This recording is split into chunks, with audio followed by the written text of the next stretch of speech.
극음악으로 한번 가도록 할게요. 그러면은 선생님들 지난 시간에 20세기 음악에 대해 배웠는데 기억나는 것들 있으시나요?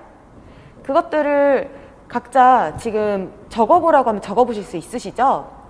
일단은 만약에 그렇게 해보실 생각이 있으시면 잠깐 영상을 멈추시고 지난 시간에 배웠던 거 한번 쭉 써보시고 그 다음에 저랑 이제 복습을 하면서 이제 빠졌던 부분들 채워 넣으시면은 정말 공부가 많이 되실 거거든요. 그렇게 한번 해보시겠어요? 자, 그러면 영상 정지하시고 20세기 음악 하면 떠오르는 것들, 사조들 위주로 먼저 정리하시고 작곡가와 작품, 그리고 경향, 설명 이런 것들 한번 적어보시는 거 지금 추천드릴게요. 자, 끄기 뚝. 네. 다시 저에게 돌아오신 거죠? 그러면은 저희 20세기 음악 한번 같이 가보도록 하겠습니다. 자, 우리 제일 먼저 20세기를 열었던 그 이전과는 다른 음악의 방향을 보여줬던 사조가 뭐였었죠? 바로 이 인상주의 음악이었었죠. 인상주의 하면은 사실 듣기 괴로운, 이해하기 힘든 그런 20세기 음악들 중에서 저희에게 약간 단비 같은 그런 음악들이었죠. 여기는 이제 그림과 그런 문학의 영향, 그러니까 이 당시에 예술가들끼리 굉장히 친했다라고 말씀을 드렸었죠. 그래서 이런 영향으로 항상 교과서에 뭐랑 같이 나오냐? 그림이랑 같이 나와요. 그래서 우리가 인상주의 미술을 봤을 때 뭔가 색채나 색깔이나 이 선이 분명하지 않고 뭔가 딱 그림을 봤을 때 그런 빛이 비추는 그런 일렁이는 모습이라든지 이런 것들을 굉장히 아름다운 그 화법으로 그려냈잖아요. 음악도 마찬가지로 딱 들었을 때 내가 이게 누구 작품인지는 몰라도 인상주의인 건 알겠다 하실 수 있으시죠? 자, 인상주의 음악의 특징이 뭐였을까요? 구체적인 여기 있네요. 묘사보다는 모호함과 여운을 중시해가지고 화음과 악기의 음색도 쓰셨나요? 키워드로 음색을 굉장히 중요시하게 됐죠. 그래서 뭐 여기 대표곡으로 나오는 게 드뷔시 목신의 오 전주곡, 아마 요거는 지금 각자 써보실 때도 써보셨을 텐데 요거 할 때 가장 먼저 나오는 그 독주로 나온 악기가 뭐였죠? 플룻이 있었죠. 플룻이 요거를 연주할 때 그 음색도 이제 목신이 그 포네라고 하는 목신이 그 피리를 부는 것처럼 들리게 하려고 그런 음색을 또 살린 거죠. 그래서 드뷔시의 작품 경향을 보면은 사실 이 드뷔시라는 사람 자체가 인상주의를 대표하고 있기 때문에 요 음악의 특징을 아실 수가 있어요. 독특한 음색 효과를 위해서 뭘 했냐? 반음계도 쓰고 온음음계 쓰고 병행화음 쓰고 뷰라파음 쓰고 특히 이거 병행화음 쓰는 거 5도랑 4도로 돼 있는 요 병행화음 쓰는 거는 작년 기출에 바다라는 교양시로 같이 나왔었던 거 기억하시죠? 악보를 보면서 여기에 이제 그리고 오음음계 썼던 것까지 그런 것들이 이제 교과서에 제시가 된 그대로 나왔었던 적이 있습니다, 작년에. 그래서 이런 음악 어법을 사용을 했고 그런 음색을 추구를 했다. 그래서 우리가 드뷔시의 작품들을 여러 가지 봤었고요. 자, 그 다음에 요런 작품들은 아마 다 들어보셨죠? 우리 귀로 들으면서 이따가 뭔지에 맞추는 것까지 할 거예요. 자, 이렇게 해보셨고. 자, 그 다음에 두 번째가 딱 20세기 음악 하면은 이제 대부분의 사람들이 떠올리는 게 바로 이 표현주의였습니다. 자, 이거는 이제 뭔가 그런 내가 봤었던 그런 인상을 남기고 이런 거랑 아예 결이 다르죠. 그때 말씀을 드렸던 것이 인상주의는 영어로 뭐라 그랬어요? Impressionism. 내가 받은 인상인 거예요. 근데 표현주의는 뭐예요? Expressionism. 그러면은 시어니즘 맞죠? 이건 내가 표현을 하는 게 중요한 거죠. 근데 뭘 표현하냐? 불안, 공포, 죽음, 황홀, 뭐 굉장히 극단적인 것들을 표현을 하잖아요. 그게 미술로는 이런 식으로 표현이 되었고, 보시면 그 인상주의랑 다른 거 보이시죠? 음악도 마찬가지. 들었을 때 이걸 보고서는 누가 음악회라는 걸 알아요. 이 그림을 봤을 때, 그쵸? 그런데 알고서 보면은 이런 의도였구나. 한 번의 해석이 필요해요. 음악도 마찬가지.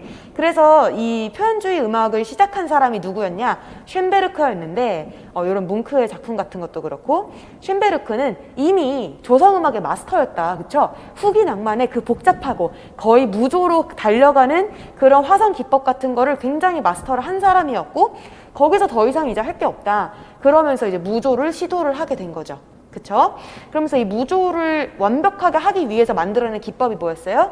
12음 음악이었고 그거를 이제 음악에다가 배열을 만들어냈다라고 해서 음열 음악이다 라고도 하게 되었습니다. 그런 것도 기억나시죠? 같은 말이에요. 12음 음악을 뭐라고 설명하실 수 있으세요, 선생님들? 한 옥타브 안에 12개의 반음을 동등하게 사용하는 것, 기법, 요게 바로 12음 기법이에요. 뭐라고요? 한 옥타브 안에 12개의 반음을 동등하게 사용하는 기법. 그래서 이게 추구하는 것은 무조음악이다. 그리고 어떤 음악 사조로 본다면 표현주의다. 이게 같이 기억이 되시면 좋겠고요. 대표 작품이 뭐가 있었을까요? 우리가 이제 교과서에서 가장 먼저 이 12음 기법을 사용한 악곡이다 한 게 뭐예요? 피아노 모음곡 작품 번호 25번 그거였죠. 그래서 거기에서 우리가 그 12개의 음열을 예를 들어서 뭐 이렇게 흘러가는 음악을 했다 그러면은 이게 일반적으로 흘러가는 음악이라면 역행하는 방식이 있었고, 자, 첫 번째 기본, 그 다음에 역행이 있었고요. 그 다음에 이런 식으로 원래 있는 선율과 반대로 가게 하는 게 뭐였어요? 전위죠, 전위. 그 다음에 이 전위를 시켜서 또 거꾸로, 전위가 있고 전위를 시켜서 또 거꾸로 가는 방식이 있었죠. 역행전위. 그래서 요 네 가지가 있었고, 요런 식으로 음열을 하나 만들어서는 이 네 가지의 방법을 사용해서 작곡을 하게 된 거죠. 음열 음악이. 그래서 요거를 기출에서 나왔었죠. 이게 지금 그 악곡을 딱 줘놓고서는 음열로 작곡된 음악을 줘놓고서는 지금 어디부터 어디까지 요 선율이 어떤 방식으로 지금 작곡된 거냐? 요거를 물어보는 게 기출에 나왔었던 거 기억하시죠? 그래서 그런 것들은 아마 한번 이 아이디어를 이해를 하시면 악보를 보고 보시는데 어렵지 않으실 것 같아요. 그래서 요런 작품들이 있었고, 칸타타 바르샤바의 생존자 요거 우리가 들어봤었죠? 그 다음 달에 올린 피에로는 이제 12음 기법은 아니고 무조음악으로 그 이전에 만들었던 작품인데, 여기서 만들어졌던 그 사용되었던 음악 기법 뭐가 있었어요? 슈프레슈틴메 있었죠? 그래서 말하듯이 레치타티포랑 비슷한데 들어보시면 그 차이가 좀 느껴지셨을 거예요. 굉장히 뭐 곱씹어 말하듯이 막 이렇게 들리기는 하죠. 욕하는 것처럼 좀 들리기도 하고요. 근데 이 쉔베르크는 이제 베베른이랑 베르크라는 두 명의 그 제자들과 함께 똘똘 뭉쳐서 제2의 비낙파를 만들었다. 이것까지도 음악사에 항상 서술되는 부분이기 때문에 선생님들이 이제 기본 상식으로 알아주셔야 되고요. 베베른도 마찬가지, 그 베르크도 마찬가지 스승의 길을 따라서 이제 12음 작곡을 하게 된 거죠, 기법으로. 그래서 악보는 보셨고, 여기 슈프레이슈틴메 요 기법도 한번 봐주시고요. 자, 맞다. 요거를 쓸 때 어떻게 썼었죠? 슈프레이슈틴메는 음표에다가 이제 이렇게 동그란 머리 대신에 이렇게 X자로 표시를 해서 요렇게 요거 민요 식임새랑 헷갈렸네. 그 악보에다가 이런 식으로 표시를 하게 됐었던 거 기억하실 것 같아요. 자, 그 다음에 원시주의. 자, 그림만 봐도 굉장히 원시적인 그런 둥글게 춤이 보이시죠? 우리나라에서도 상고시대 이렇게 원을 그리면서 밤새 음주 가무를 즐겼다, 이거 갑자기 그게 기억이 나는데요. 뭔가 이런 원시적인 생명력, 이런 게 특징이었죠. 자, 이 생명력을 음악으로 어떻게 표현을 했었죠?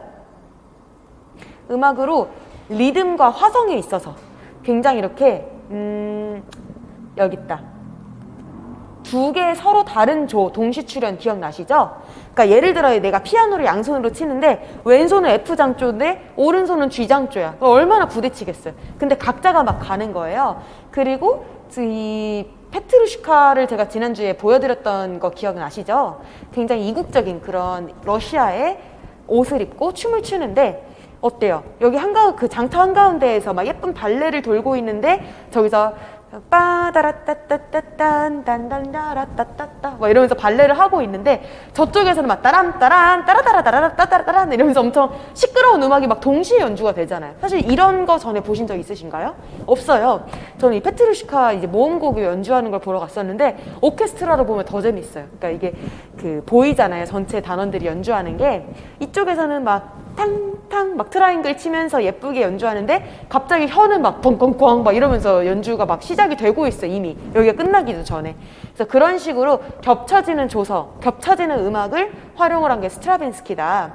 그리고 스트라빈스키는 이렇게 원시주의로 처음에 시작을 했지만 나중에 청렬주의도 가게 되고 다른 신고전주의도 하게 되고 다른 여러 가지 경향들을 띠게 되죠. 뭐 스트라빈스키뿐만 아니라 나중에 펜데르츠키도 보시겠지만 여러 작곡가들이, 그러니까 이제 20세기가 됐다는 거는 내가 활동할 수 있는 무대도 굉장히 넓어지고 내가 영향을 받는 것도 굉장히 많아지죠.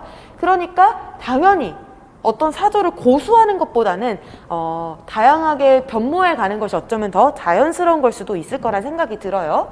그래서 뭐 요렇게 한번 원시주의까지는 지금까지 인상주의, 표현주의, 원시주의는 어떤 예술 사조와 발을 같이 하는 것들이었다 해서 20세기 초반에 있었던 일들이에요. 그럼 그 다음에 우리는 이제 음악 기법을 보실 거예요.